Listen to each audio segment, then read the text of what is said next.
what she was thinking, I know what I wanna see. Bust that pussy open, then I tell her bring it back. Bust that pussy open, then I tell her bring it back. Bust that pussy open, then I tell her bring it back. Dance has played an important role in many societies throughout the world. Almost every culture has a type of dance. Dances can be religious, recreational, ritualistic, or community building.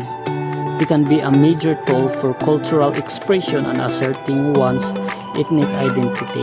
And also dance, it serves as universal language that transcends barriers, offering a platform for emotional release, storytelling, and creativity. Through various dance forms, cultural identities are celebrated and passed down through generations, reinforcing shared values and heritage.